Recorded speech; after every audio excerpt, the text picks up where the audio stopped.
Saturday morning, Universal show. Just fresh back from Jamaica. Yeah, I'm telling you what. And I get a call from the label Soul to Streets. They said, "Special, we've got a big one for you this morning.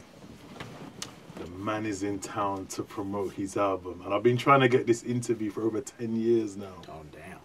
10 years. Making me feel bad, bro. Seriously, 10 years, and it's finally here. Can you introduce yourself, please, this morning? Ladies and gentlemen, boys and girls, what's going on? This is Neyo. Greetings and salutations. Did you hear that? Did you hear that? We've got Neyo in the building. Yeah, How you doing, sir? How you doing? All right, brother. How are you? Okay, cool. Now, listen, this is the first. I know you've been to the UK quite a few times. Mm-hmm. You've done, various shows in the UK, but this is the first time officially you come on my show. Right. So I know a lot of listeners, they want to hear just a little bit of history about Neyo, how you got into the game, because it's all new, it's all fresh for them. Okay. You know what I mean? So just give a little insight for the listeners who don't know about your history, how you got into the game, Neyo, how it all started, the year and everything. Okay, well, I'll give the shortened version because it's not a short story at all. Okay. I'll try to shorten as much as I can. Long story short, grew up in Las Vegas, Nevada. Went to high school there in the whole nine. Fresh out of high school, moved to LA with hopes and dreams of becoming a star. It was me and four other guys. We were in a singing group called RnB. Our plan was to drive to the Capitol Records building, because that's the only building we knew in LA, stand on top of our van and sing until somebody came out and gave us a record deal. So that's what we did.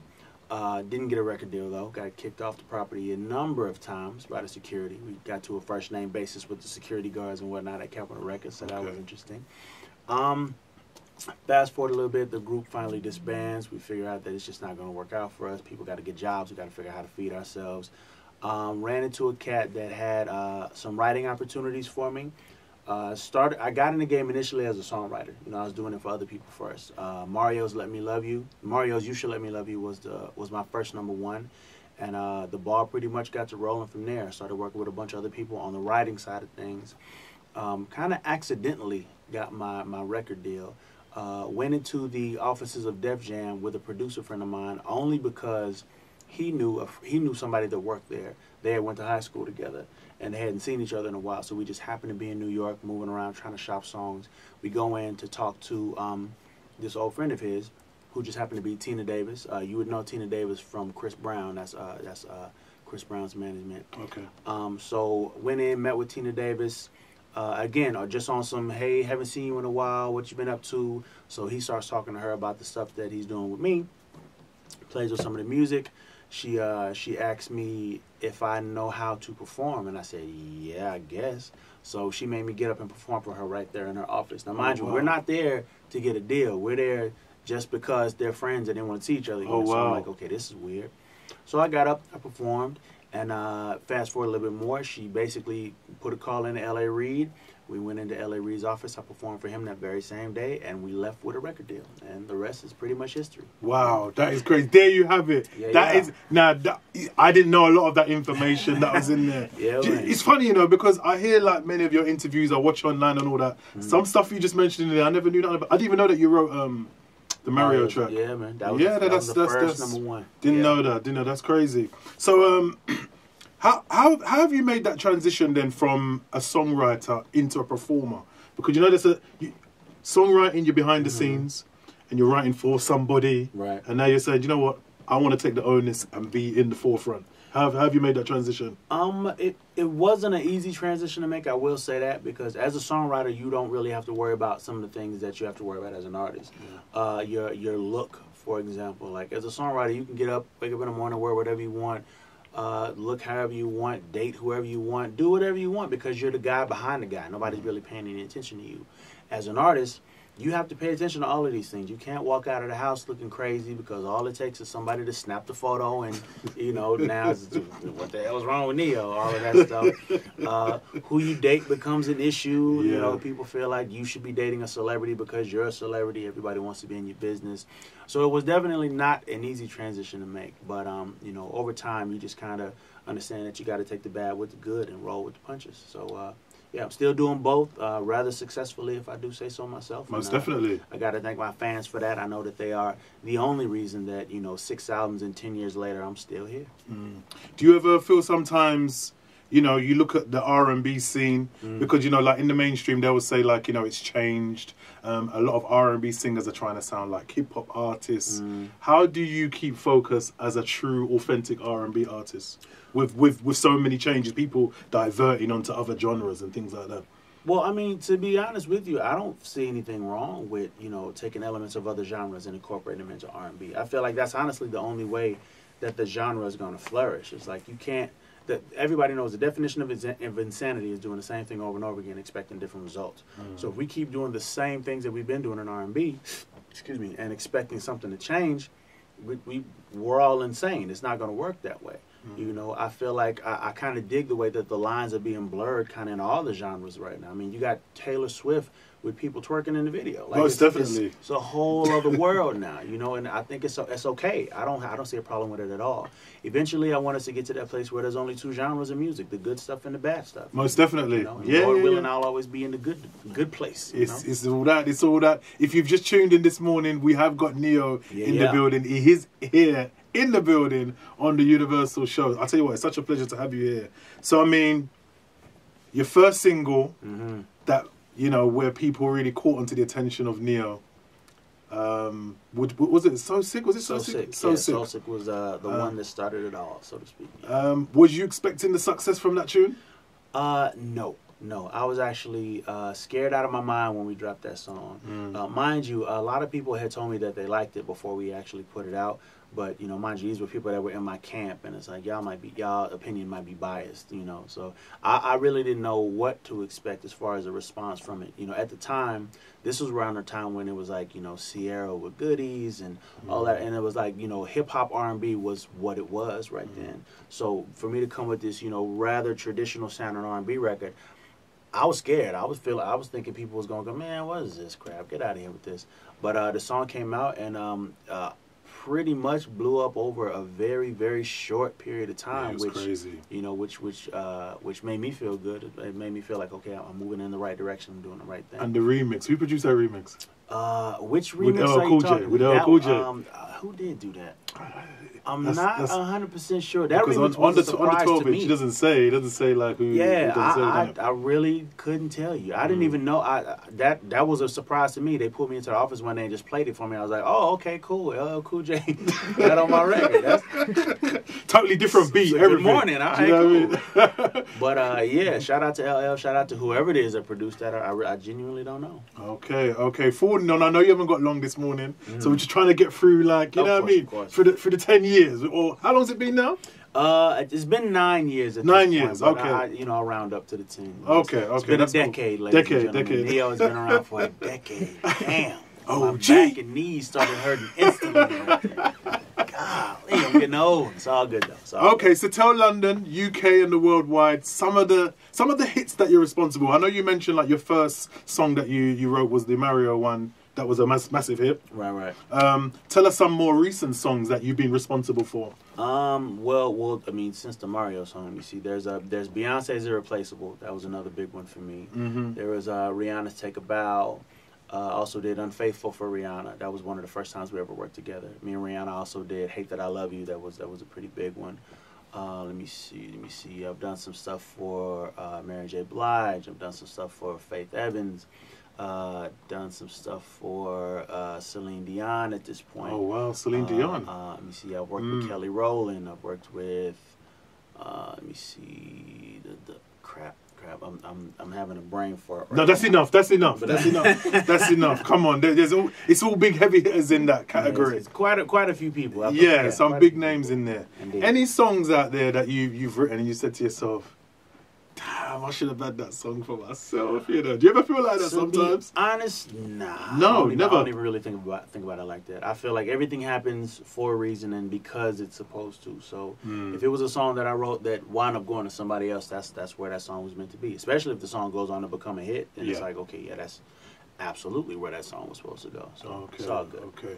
So forwarding on now, the new album. Yes, nonfiction. Nonfiction. Nonfiction. We've got to talk about it. Indeed, indeed. How different is nonfiction compared to the other projects that you put out in the past?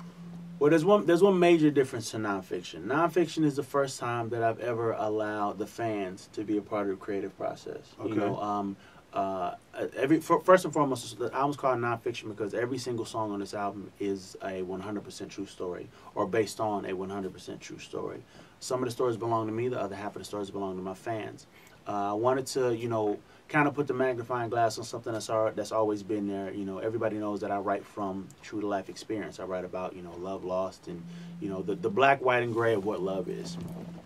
So for album number 6, again, this is 6 albums in 10 years. I wanted to do something special. So reached out to my fans via my social media, Instagram, Twitter, and the whole nine, asking kind of vague and random questions about life, love, you know, all of that type of stuff. And the stories that I really dug, I turned into songs for this album. Okay. Yeah. Okay. Yeah. And I've never done it like this before. That is crazy. Yeah. Do you feel like with the whole social media thing now, you know, it's just kind of random that you've allowed your fans to have such creative input in a project? Absolutely. Why did you make that decision to do that? Well, I mean, I wanted to, for one, I wanted to do something special for my fans. You know, we live in a climate now in the music industry where a cat might come out and get one song, if he's lucky, 2, and then be gone next summer. You know what I mean? So again, we're talking 6 albums, 10 years. I'm still around, you know. So this is my way of basically saying thank you to my fans. You know, everybody knows that songwriting is my thing. So for me to allow them in to that process, you gotta know that I love y'all to death, man. Because I don't do that. I don't normally let people in on that specific part of the process. I've only co-written with maybe 3 people in life at this point. Really? You know, yeah. Oh, so, wow. So you know, for them to be a part of this, for me to allow them to be part of this, you know, is the best way I could say thank you that I know of. Okay.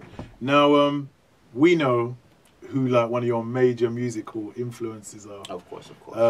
But you know, there's some people that might just not be aware. Michael Jackson Absolutely plays a massive key role in like Neyo's persona, your style, and everything, right? Indeed. What was it about Michael Jackson that was so special to you?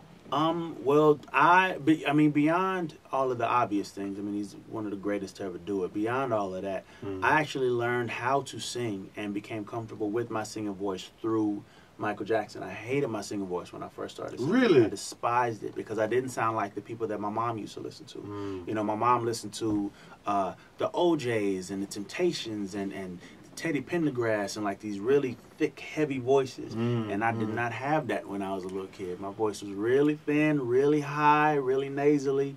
You know, so I try to sing the songs that my mom used to listen to, and I sound terrible. So my mom then introduced me to Stevie Wonder and Michael Jackson, and her exact words were, listen to the way that they use their instrument, and it'll help you get more comfortable with the way you use yours.